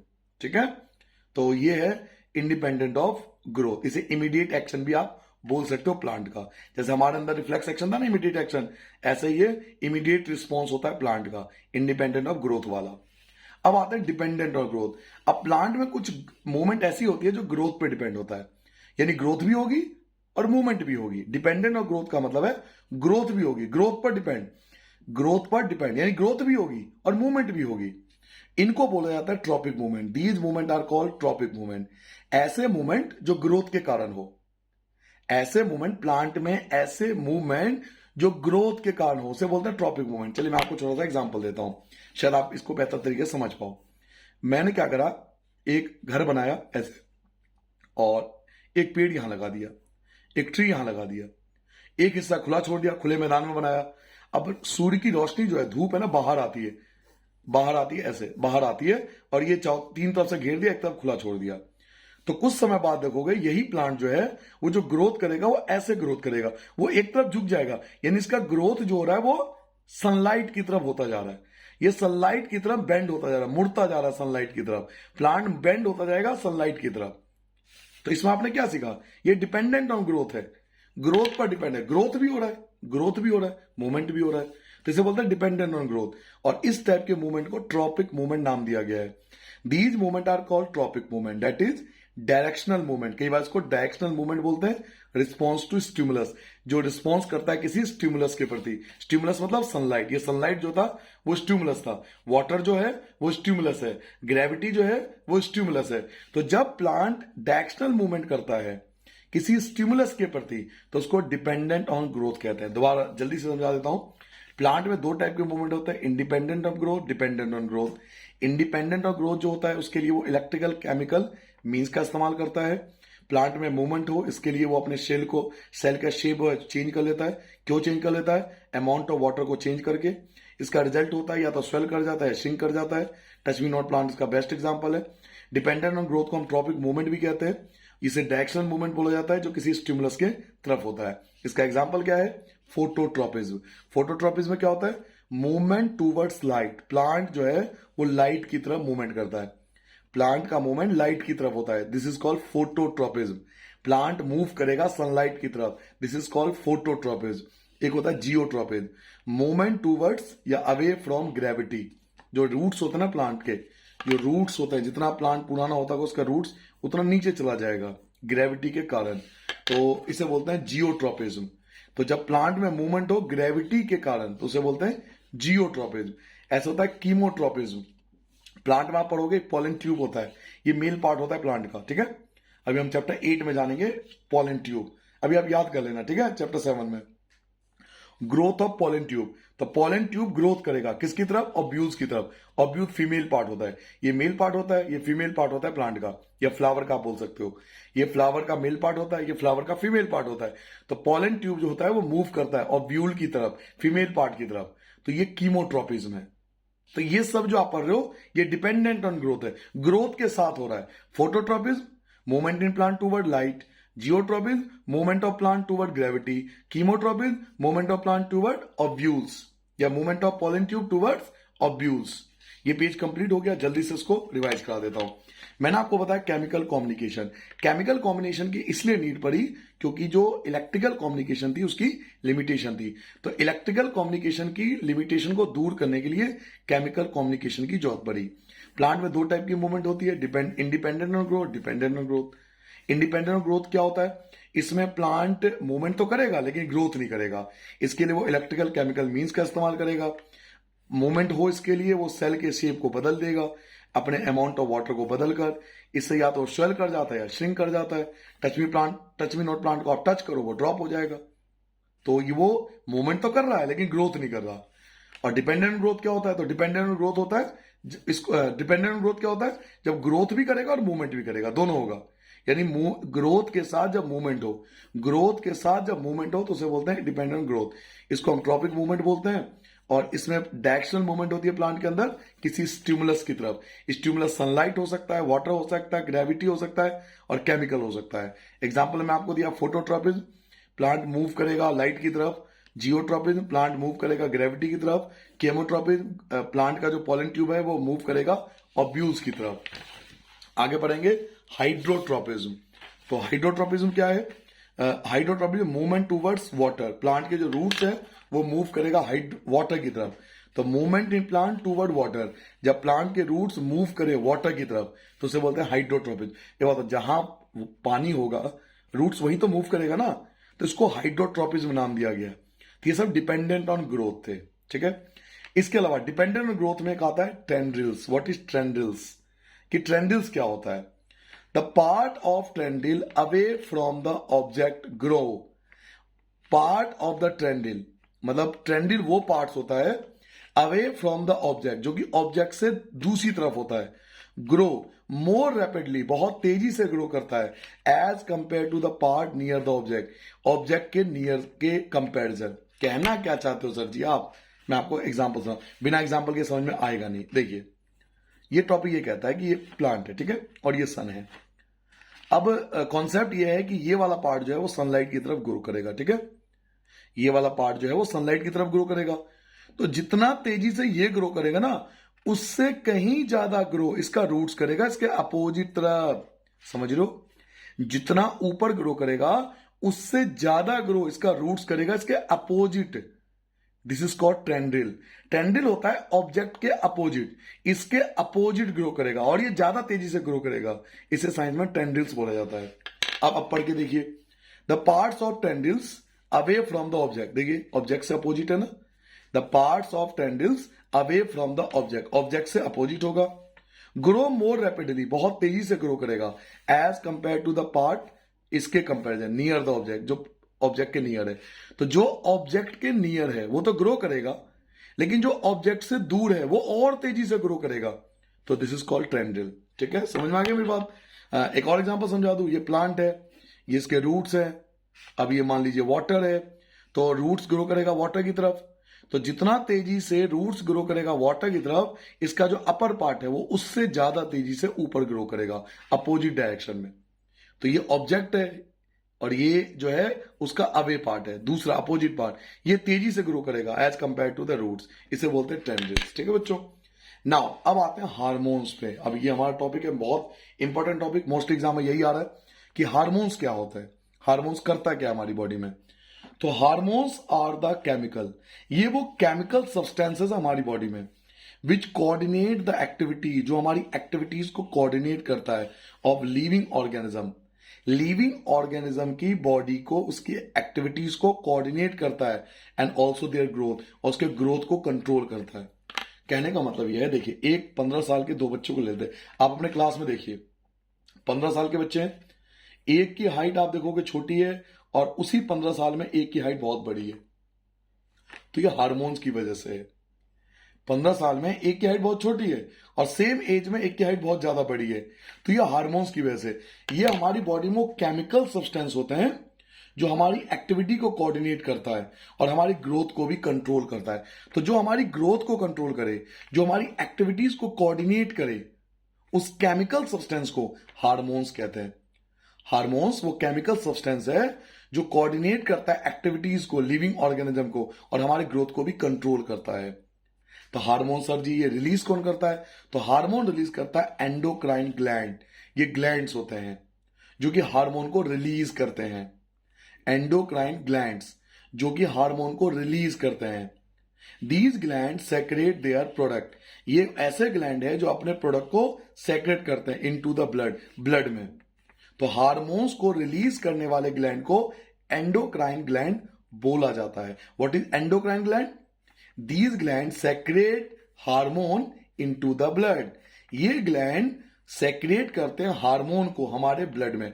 तो हार्मोन को रिलीज करने वाले ग्लैंड को एंडोक्राइन ग्लैंड बोला जाता है।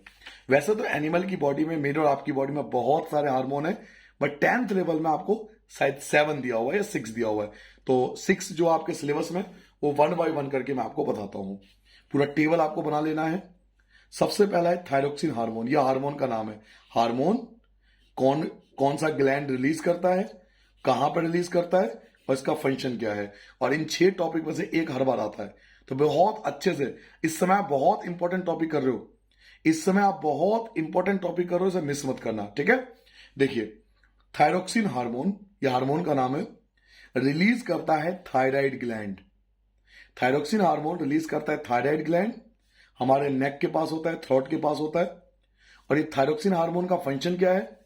रेगुलेशन ऑफ मेटाबॉलिज्म, हमारे मेटाबॉलिज्म को कंट्रोल करता है। रेगुलेशन ऑफ मेटाबॉलिज्म, मेटाबॉलिज्म को कंट्रोल करता है। किसके मेटाबॉलिज्म को? तो कार्बन हाइड्रेट्स को, फैट को और प्रोटीन। कार्बन हाइड्रेट, फैट और प्रोटीन का जो मेटाबॉलिज्म होता है, यानी हमारी पूरी बॉडी का जो मेटाबॉलिज्म है, वो कंट्रोल करता है थायरोक्सिन हार्मोन। अक्सर आपने अपने घर में सुना होगा कि थायराइड बढ़ गया है। तो थायराइड बढ़ने का मतलब क्या है? कि थायराइड जो है ज्यादा थायरोक्सिन हार्मोन रिलीज कर रहा है। तो थायरोक्सिन हार्मोन रिलीज करता है थायराइड, हमारे नेक के पास, गर्दन के पास होता है, और ये हमारे मेटाबॉलिज्म को कंट्रोल करता है। दूसरा है growth hormone. Growth hormone release करता है पिट्यूटरी ग्लैंड। पिट्यूटरी ग्लैंड को मास्टर ग्लैंड भी बोलते हैं। Pituitary gland is called also master gland, ठीक है। ग्रोथ हार्मोन रिलीज कौन करता है? तो पिट्यूटरी ग्लैंड। पिट्यूटरी ग्लैंड कहां पाया जाता है? तो मिड ब्रेन में। करता क्या है ये? तो रेगुलेट ग्रोथ एंड डेवलपमेंट, ये हमारे ग्रोथ को कंट्रोल करता है। अगर किसी एक बच्चे की हाइट बहुत ज्यादा है तो वो इसलिए ज्यादा है क्योंकि ग्रोथ हार्मोन उसमें ज्यादा है। अगर किसी बच्चे की हाइट बहुत कम है तो उसका इसलिए हाइट कम है क्योंकि उसके अंदर ग्रोथ कम है, क्योंकि ग्रोथ जो है वो हमारे डेवलपमेंट, ग्रोथ को कंट्रोल करता है, ग्रोथ हार्मोन। अगला है एड्रीनेलिन हार्मोन। एड्रीनेलिन हार्मोन जो कि रिलीज करता है एड्रेनल। एड्रेनल कहां होता है? तो हमारी किडनी के ऊपर, अबव बोथ किडनी, जो दोनों किडनी है ना, उसके ऊपर होता है एड्रेनल। ये एड्रेनल एड्रीनेलिन हार्मोन रिलीज करता है। देखिए, हार्मोन का नाम बहुत अच्छे से याद करना। एड्रीनेलिन हार्मोन रिलीज करता है एड्रेनल ग्लैंड। एड्रेनल ग्लैंड कहां पाया जाता है? दोनों किडनी के ऊपर पाया जाता है। करता क्या है ये? तो regulation of blood pressure, body के अंदर ब्लड प्रेशर को कंट्रोल करता है, हार्ट बीट को कंट्रोल करता है, ठीक है। मेन आप ये याद कर लोगे तो भी चल जाएगा, ये आप नहीं भी करोगे तो भी चल जाएगा, क्योंकि मैं शॉर्ट में आपको समझा देता हूं। ये हमारे ब्लड प्रेशर और हार्ट बीट को कंट्रोल करता है। ऐसा लगता है कभी आपको डर लगा किसी चीज से? तो उसके पीछे यही हार्मोन रिलीज था। जब आप बहुत खुश होते हो तो यही हार्मोन है, बहुत दुखी होते हो तो यही हार्मोन, बहुत गुस्सा आता है तो भी यही हार्मोन है। लव, अफेक्शन, एंगर, इन सबको यही एड्रिनल हार्मोन कंट्रोल करता है। ये पेज कंप्लीट हो गया। जल्दी से एक बार रिवाइज कर लेते हैं क्या क्या पढ़ा हमने। मैंने आपको बताया हाइड्रोट्रोपिज्म, मूवमेंट होगा प्लांट का वाटर की तरफ से, हाइड्रोट्रोपिज्म बोलेंगे। ट्रेंडिल वो पार्ट्स होता है जो ऑब्जेक्ट से अपोजिट होता है, जो ज्यादा ग्रो करता है ऑब्जेक्ट के नियर वाले के comparison, this is called tendril. Hormones क्या होता है? तो वो केमिकल सब्सटेंस होते हैं जो हमारी बॉडी की एक्टिविटी को कंट्रोल करता है और हमारी ग्रोथ को भी कंट्रोल करता है। एंडोक्राइन ग्लैंड वो ग्लैंड होता है जो हार्मोन को रिलीज करता है ब्लड के अंदर। थायरोक्सिन हार्मोन थायराइड नाम का ग्लैंड रिलीज करता है, ये नेक के पास पाया जाता है और ये मेटाबॉलिज्म को सिस्टम को कंट्रोल करता है। Growth hormone pituitary gland release करता है, जिसको मास्टर ग्लैंड कहते हैं, ये मिड ब्रेन में पाया जाता है और ये हमारी ग्रोथ एंड डेवलपमेंट को कंट्रोल करता है। एड्रिनल हार्मोन एड्रिनल रिलीज करता है, ये एड्रिनल दोनों किडनी के ऊपर होते हैं और ये हमारे ब्लड प्रेशर और हार्ट बीट को कंट्रोल करता है। नाउ आगे बढ़ते हैं, नेक्स्ट हार्मोन। अगला हार्मोन आता है इंसुलिन हार्मोन। बहुत ज्यादा कॉमन है आपके घरों में, सबके घरों में बहुत ज्यादा है कि इंसुलिन बढ़ गया, आपने वर्ड सुना होगा। तो इंसुलिन हार्मोन रिलीज कौन करता है? तो पेनक्रियाज। पेनक्रियाज याद है, चैप्टर 6 में आ चुका है। तो इंसुलिन हार्मोन पेनक्रियाज नाम का ग्लैंड रिलीज करता है। कहां पाया जाता है? तो स्टमक के नीचे, बिलो स्टमक। करता क्या है? तो reduce and regulate blood sugar level, जो हमारा ब्लड शुगर लेवल होता है उसको रेगुलेट करता है इंसुलिन हार्मोन। तो अगर ब्लड शुगर लेवल बढ़ गया तो क्यों बढ़ गया? क्योंकि इंसुलिन हार्मोन कम रिलीज हो रहा है। ब्लड शुगर लेवल किसी का बढ़ गया तो क्यों बढ़ गया? ताकि इंसुलिन हार्मोन कम रिलीज हो रहा है, तो आपको इंसुलिन मार्केट से खरीद कर लगानी पड़ेगी, इंजेक्शन लगाना पड़ेगा आपको इंसुलिन का। तो इंसुलिन हार्मोन रिलीज करता है पेनक्रियाज, जो स्टमक के नीचे होता है, और ये हमारे ब्लड शुगर लेवल को कंट्रोल करता है।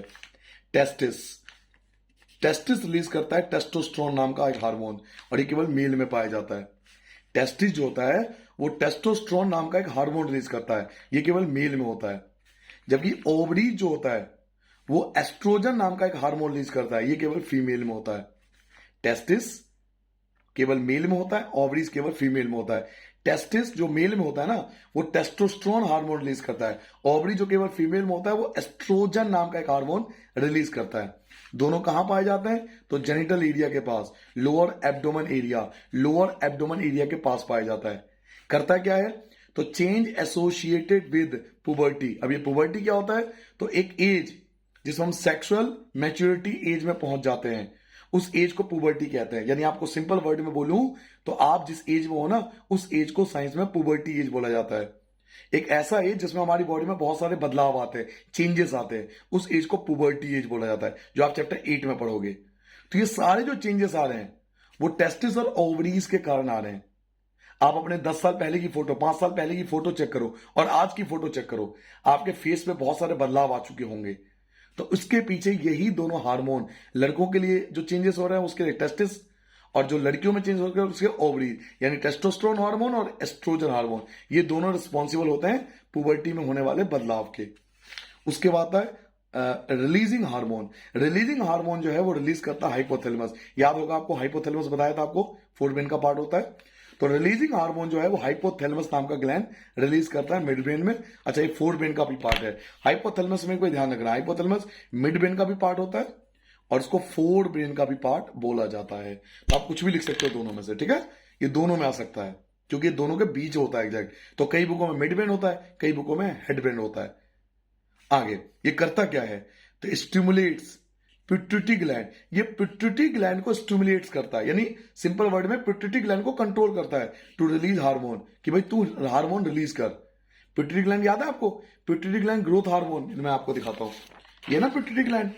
पिट्यूटरी ग्लैंड जो ग्रोथ हार्मोन रिलीज करता है, तो पिट्यूटरी ग्लैंड को स्टिमुलेट्स करता है, कंट्रोल करता है ये वाला रिलीजिंग हार्मोन, जो कि हाइपोथैलेमस ग्लैंड रिलीज करता है। फोरब्रेन और मिडब्रेन पाया जाता है, इनके बीच में पाया जाता है, और ये पिट्यूटरी ग्लैंड को कंट्रोल करता है कि तू ग्रोथ हार्मोन रिलीज कर। तो ये जो थे वो सारे एनिमल हार्मोन थे।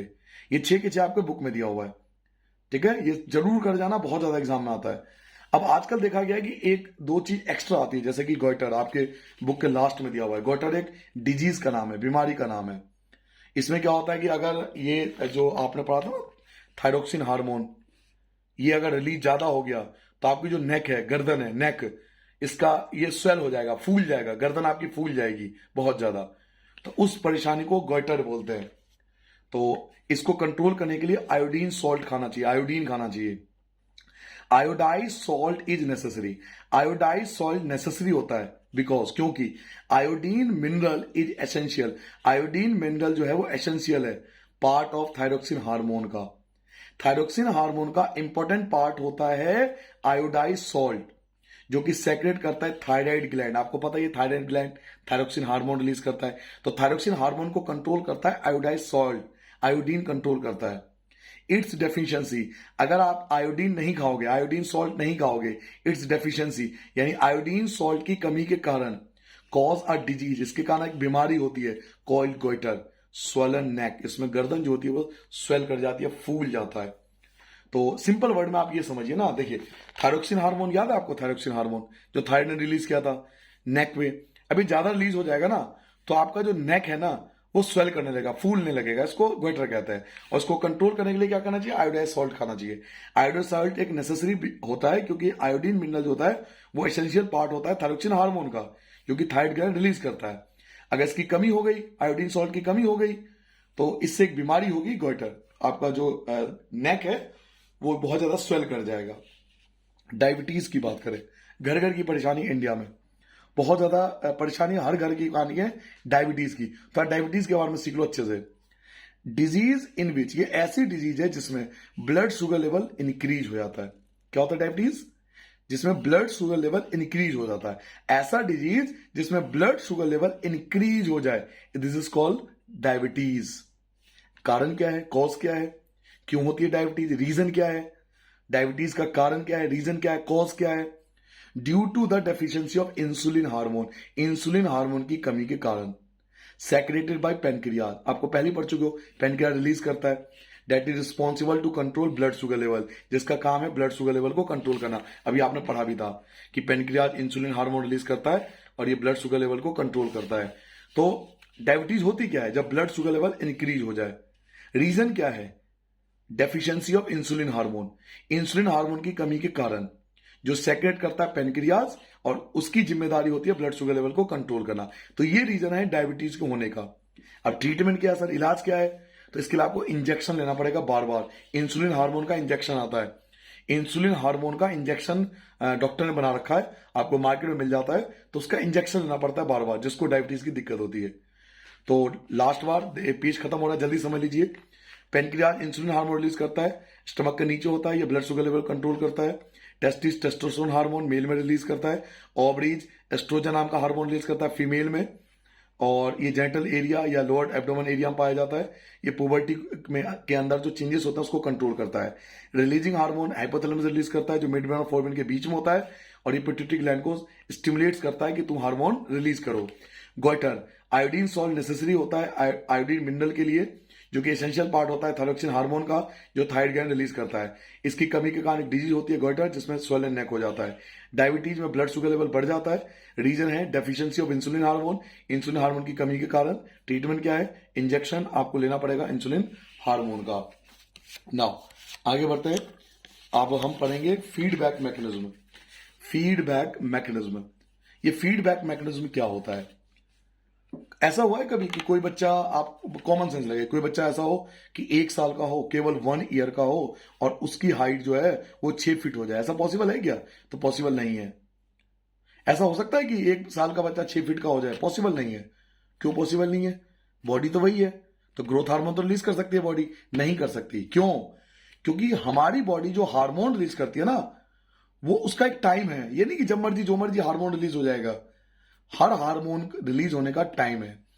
तो सही टाइम पर सही हार्मोन का रिलीज होना, सही टाइम पर सही हार्मोन का रिलीज होना फीडबैक मैकेनिज्म कहलाता है। सही टाइम पर सही हार्मोन का रिलीज होना फीडबैक मैकेनिज्म कहलाता है। देखिए, किसी भी हार्मोन की कमी के कारण बॉडी में कोई ना कोई दिक्कत तो होगी। अगर हार्मोन कम रिलीज होगा, अगर हार्मोन की डेफिशिएंसी है, तो भी आपकी बॉडी को दिक्कत होगी। अगर हार्मोन ज्यादा रिलीज हो गया तो भी आपको बॉडी को दिक्कत होगी। हार्मोन की डेफिशिएंसी भी प्रॉब्लम है, हार्मोन ज्यादा रिलीज होने से भी प्रॉब्लम है।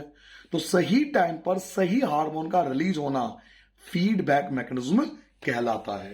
यही चीज यहां पर समझाने की कोशिश की जाएगी।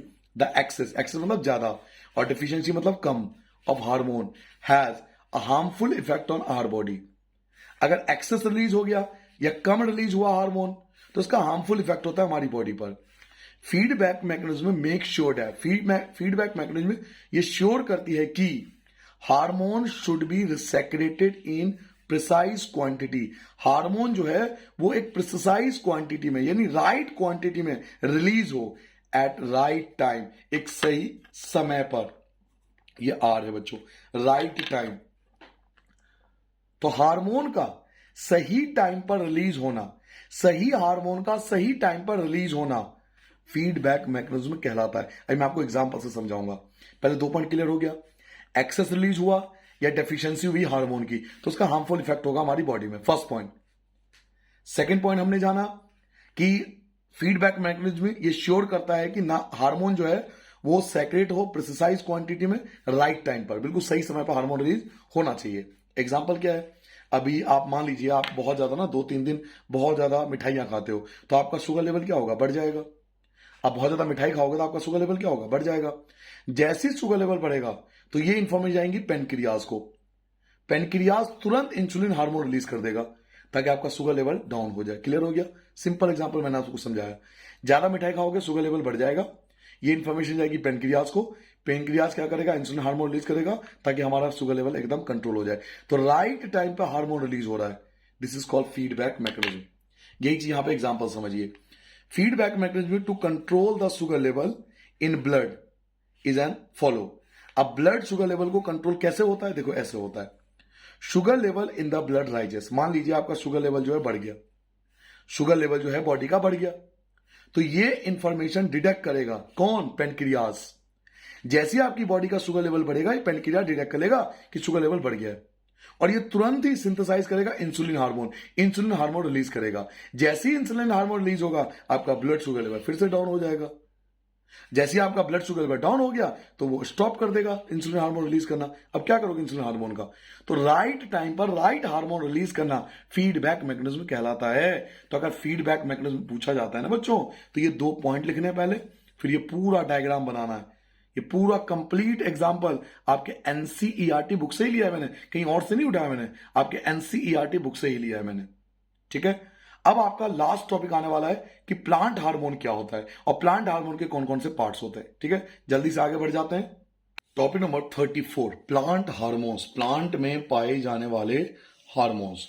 तो आपके एनसीईआरटी बुक में क्लास 10th में प्लांट के 4 हार्मोन्स दिया हुआ है, ऑक्सिन, जिब्रेलिन, साइटोकाइनिन और एब्सिसिक एसिड। तो आप 4 प्लांट हार्मोन के नाम याद कर लेना। They are 4 types of plant hormone. Plant hormone की 4 कैटेगरी है आपकी बुक में, auxin, gibberellin, cytokinin, abscisic acid. So they are 4 types of plant hormone. अब एग्जाम में क्या होता है कि इनमें से ना सबके फंक्शन आपको याद करने पड़ेंगे कि ऑक्सिन के क्या फंक्शन है, जिब्रेलिन के क्या फंक्शन है, साइटोकाइनिन के क्या फंक्शन है, एब्सिसिक एसिड के क्या फंक्शन है। सबसे पहले जानते हैं function of auxin. Auxin hormone जिस प्लांट में होगा उसका क्या फंक्शन होगा? तो auxin hormone synthesize at shoot tip. जो शूट के टिप्स होते हैं, यानी प्लांट का जो सबसे ऊपरी भाग होता है, किसी भी प्लांट का जो सबसे शूट होता है यानी सबसे ऊपरी भाग होता है, वहां पर ऑक्सिन हार्मोन सिंथेसाइज होता है। तो एक पॉइंट आप ये याद कर लेना कि ऑक्सिन हार्मोन जो है वो सिंथेसाइज होता है शूट टिप पर। ये हेल्प क्या करता है? इसका फंक्शन क्या है? Help in the cell to grow longer. ये सेल को लॉन्गर बनाता है, बड़ा बनाता है। आपने देखा होगा पीपल का जो पेड़ है बहुत बड़ा होता है, जबकि तुलसी का पेड़ जो है उसके कंपैरिजन बहुत छोटा होता है। ऐसा इसलिए है बच्चों क्योंकि पीपल के पौधों में ऑक्सिन हार्मोन ज्यादा है। तो जिस प्लांट में ऑक्सिन हार्मोन ज्यादा होगा वो लॉन्गर ग्रो करेगा। ऐसे आप केले के पत्ते को देखो, केले के पत्ते को अगर देखोगे तो बहुत लंबे और चौड़े होते हैं क्योंकि उसमें ऑक्सिन हार्मोन बहुत ज्यादा होता है। तो ऑक्सिन हार्मोन सेल को ग्रो करने में, सेल को लॉन्गर करने में हेल्प करता है। इसके अलावा ऑक्सिन हार्मोन फोटोट्रोपिज्म में भी हेल्प करता है। आपको याद होगा फोटोट्रोपिज्म मैंने बताया था आपको ट्रॉपिक मूवमेंट में कि movement in plant toward sunlight. तो ये फोटोट्रोपिज्म में भी हेल्प करता है ऑक्सिन हार्मोन। तो ऑक्सिन हार्मोन कहां पाया जाता है? तो सिंथेसाइज करता है शूट के टिप पर। ये सेल को लॉन्गर करने में हेल्प करता है और ये फोटोट्रोपिज्म में भी हेल्प करता है। तो ये ऑक्सिन हार्मोन के फंक्शन थे। वहीं अगर हम फंक्शन ऑफ जिब्रेलिन की बात करें कि जिब्रेलिन जो हार्मोन है, जो जिब्रेलिन नाम का प्लांट हार्मोन है, ये क्या करता है? Help in the growth of the stem. ये स्टेम के गिर्द को बढ़ाता है। जो स्टेम होती है, तना होता है, उसको बढ़ाता है। तो help in the growth of the stem. तो स्टेम का जो ग्रोथ होता है वो जिब्रेलिन की वजह से होता है। अब एक सीधी सी बात देखिए, जो अगर आप मैंगो ट्री की बात करें, आम के पेड़ की बात करें, तो उसके स्टेम देखोगे बहुत मजबूत, लंबे चौड़े होते हैं। तो उसमें जिब्रेलिन हार्मोन ज्यादा होता है। जबकि उसके कंपैरिजन अगर गुलाब का पौधा ले लूं मैं, तो उसके जो स्टेम होते हैं बहुत पतले होते हैं, कमजोर होते हैं, क्योंकि उसमें जिब्रेलिन हार्मोन कम होता है। तो स्टेम का ग्रोथ करने की जो रिस्पॉन्सिबिलिटी है वो जिब्रेलिन हार्मोन के पास है। उसके बाद है साइटोकाइनिन। साइटोकाइनिन जो होता है वो सेल डिवीजन को प्रमोट करता है। प्रमोट सेल डिवीजन, ये सेल डिवीजन करता है। अब आप कहोगे सेल डिवीजन क्या होता है? सेल डिवीजन का मतलब होता है कि जो फ्लावर है, फ्लावर से सीड्स बनना, सीड से फ्रूट बनना, इन सबको सेल डिवीजन बोलते हैं, क्योंकि सेल डिवीजन के कारण ही हो पाता है। फ्लावर से सीड जनरेट होता है, सीड से फिर फ्रूट में कन्वर्ट होता है, तो सेल डिवीजन के कारण होता है। तो सारा सेल डिवीजन का काम जो है वो साइटोकाइनिन नाम के हार्मोन की वजह से होता है। Present in the greater concentration, ये बहुत ज्यादा कंसंट्रेशन में पाया जाता है फ्रूट्स में और सीड्स में। यही मैं आपसे कह भी रहा था कि ये फ्रूट्स में और सीड्स में हायर कंसंट्रेशन इसकी ज्यादा पाई जाती है साइटोकाइनिन की, क्योंकि सेल डिवीजन को प्रमोट करता है। उसके बाद आता है abscisic acid, function of abscisic acid. Abscisic acid को हम लोग स्ट्रेस हार्मोन कहते हैं, क्योंकि ये प्लांट की ग्रोथ को रोकता है। इनहेबिट ग्रोथ, प्लांट की ग्रोथ को रोकता है, प्लांट को ग्रो ज्यादा बड़े बड़े होने से रोकता है। कॉज विल्टिंग ऑफ लीव्स, जो लीव्स होते हैं, जो पत्ते होते हैं, मुरझा जाते हैं, तो पत्तों का मुरझाना वो भी एब्सिसिक एसिड की वजह से होता है। इसको स्ट्रेस हार्मोन बोला जाता है, they are called stress hormone. Abscisic acid को स्ट्रेस हार्मोन के नाम से भी जाना जाता है। तो जल्दी से रिवाइज कर लेता हूं। इस पेज पर हमने ये जाना कि प्लांट हार्मोन की 4 कैटेगरी होते हैं। There are 4 types of plant hormone: auxin, gibberellin, cytokinin, abscisic acid. Auxin क्या करता है? तो ये सिंथेसाइज होता है शूट टिप पर, ये सेल को लॉन्गर करता है और फोटोट्रोपिज्म में हेल्प करता है। जिबरेलिन क्या करता है? तो ये ग्रोथ करता है स्टेम को। साइटोकाइनिन सेल डिवीजन को प्रमोट करता है और ये हाई कंसंट्रेशन में मौजूद होता है फ्रूट्स और सीड में। एब्सिसिक एसिड क्या करता है? तो ग्रोथ को इनहेबिट करता है। ये जो पत्ते मुरझा जाते हैं, विल्टिंग ऑफ लीव्स, वो एब्सिसिक एसिड की वजह से होता है। और they are also called stress hormone. Abscisic acid को स्ट्रेस हार्मोन के नाम से भी जाना जाता है। तो ये था बच्चों आपका एक कंप्लीट चैप्टर नंबर 7, जिसमें मैंने पूरी कोशिश की कि हर तरीके से आपको सारे कंटेंट क्लियर करने की। आई होप आपको वीडियो पसंद आया होगा। मिलते हैं अगले चैप्टर में नए एनर्जी के साथ, नए नोट्स के साथ। तब तक नमस्कार, जय हिंद।